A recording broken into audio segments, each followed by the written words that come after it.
Esse intercâmbio ele é muito saudável quando são coisas importantes que se reúnem, especialmente, por exemplo, a medicina ocidental e a medicina oriental. Não há um conflito entre as duas medicinas, há um entendimento e na medida em que se abram as fronteiras e a mente dos cientistas, né, você vai ter aí desenvolvimentos magníficos. Em julho passado eu participei do primeiro simpósio nos Estados Unidos de Tai Chi Chuan, desenvolvido pelo mestre do nosso estilo Yang tradicional, e onde nós reunimos cientistas do mundo todo e mestres milenares de Tai Chi, que são os detentores das famílias tradicionais da arte, né? Este simpósio foi assim uma produção de conhecimento e de entendimento incrível. Pela primeira vez na história da arte do Tai Chi Chuan houve esse enfrentamento, e na verdade não foi um enfrentamento, porque você tinha lá numa mesa os mestres das famílias e na outra mesa os cientistas que hoje desenvolvem trabalhos, inclusive com o Tai Chi, né? E houve assim um entendimento incrível, e os mestres ficaram surpresos, eles mesmos surpresos com o interesse que os médicos têm em pesquisar a sua arte. E os médicos extremamente surpresos com a profundidade do conhecimento que surge e o entendimento, porque inclusive tem alguns mestres que são médicos da medicina tradicional chinesa, né, e que vieram trazendo aí o seu aporte. Então, realmente, essa abertura a contemporânea, ela é muito especial e todos nós só temos a ganhar com isso. A acupuntura também está sendo muito bem aceita pelos médicos, pelo próprio Hospital das Clínicas, sem dúvida, né? Vamos falar um pouquinho dessa técnica da acupuntura, até porque tem um projeto de lei aí que propõe que a acupuntura seja feita a partir de agora, a partir de que esse projeto entre realmente em vigor, apenas por médicos, por considerar uma técnica invasiva. O que você acha disso? Isso é um problema grave, né? Porque você tem aí a metodologia, eu não sou a pessoa mais certa a dar uma opinião, né? Mas eu acho que limita um pouco a ação dos acupunturistas tradicionais, que não têm formação médica ocidental, né? Mas, por outro lado, faz com que o ocidental interessado em se tornar um acupunturista procure se formar. Você está entendendo? Tem os dois lados aí. É meio complicado, difícil discutir, né? Sendo invasivo, você corre riscos na mão de uma pessoa irresponsável, né? Então, talvez o que deva haver, em primeiro lugar, é uma capacitação correta destes indivíduos médicos ou tradicionais e o conhecimento que seja aberto a todos, né? Por isso mesmo, na nossa área, nós estamos desenvolvendo um projeto de capacitação de agentes de saúde para que as pessoas formadas na metodologia que previne o Alzheimer, possa aplicá-la dentro das entidades que trabalham com idosos. Então, pode ser um enfermeiro, pode ser um educador físico, pode ser um fisioterapeuta, e esse indivíduo bem formado, pode ser até um atendente, né, ou até um familiar interessado em aprender a metodologia, né, e para isso a gente está desenvolvendo um projeto, inclusive em busca de patrocínios, de pessoas que queiram apoiar este projeto nesse sentido, para capacitar o máximo possível. Esse projeto é da Sociedade Brasileira? Da Sociedade Brasileira de Tai Chi, em base aos efeitos que nós conseguimos produzir, né? Através dessa pesquisa Através dessa pesquisa científica. Quem se interessar pode entrar em contato com a sociedade? Por favor, entre em contato. No nosso site tem já o próprio projeto completo, que pode ser lido no todo o seu formato. Tem algumas entrevistas desenvolvidas, inclusive em televisão, a respeito do nosso trabalho com a doutora Juliana Yumi também, né? E toda a informação a respeito da metodologia que a gente quer desenvolver, quer capacitar as pessoas. São métodos simples, fáceis de aprender, exigem, logicamente, consciência corporal, e aí vai a sistemática do aprendizado, né?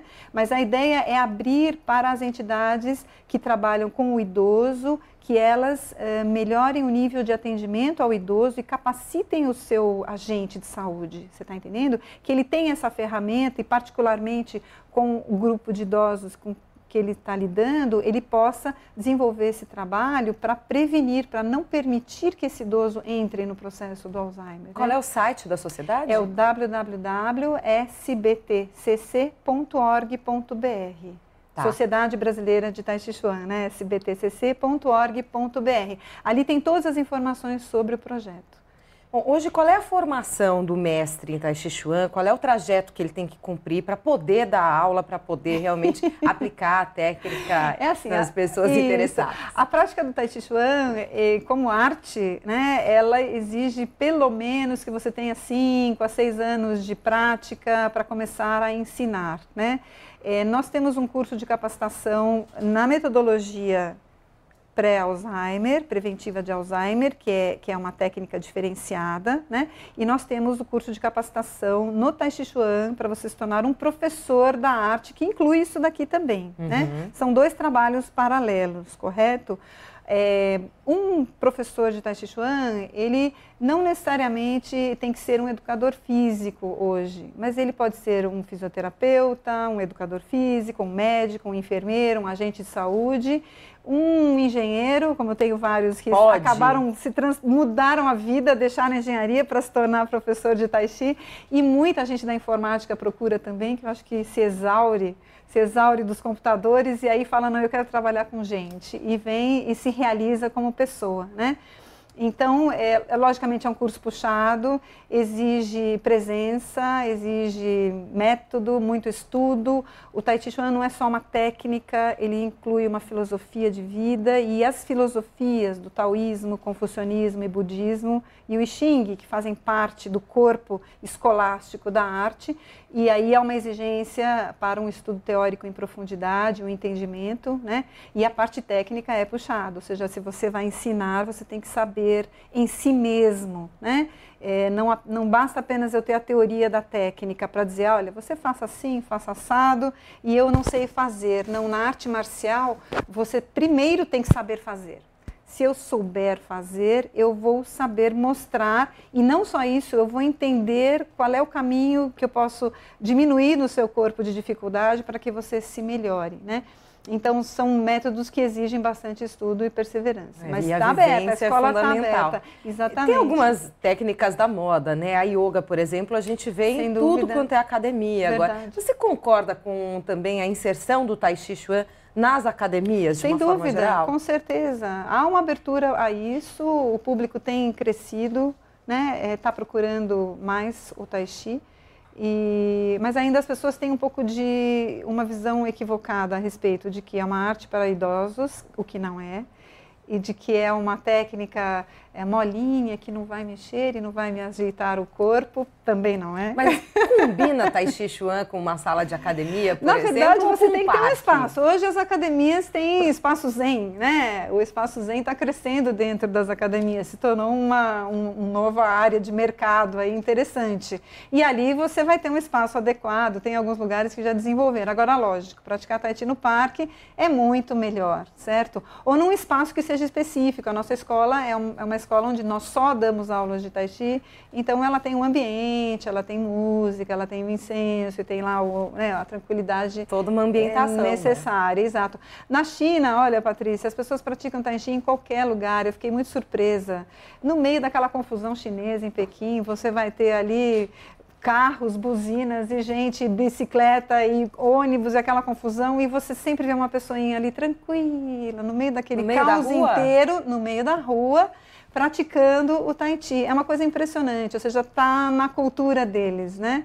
E aí a pessoa se imbui de se interiorizar e realmente tem ali uma experiência rica. Eu fiz essa experiência de estar lá e praticar, e aí você se sente meio um alienígena, né? Porque como ocidental, os chineses mesmos ficam olhando para você e às vezes vêm e dão um palpite, falam, não, faça assim que é melhor. É muito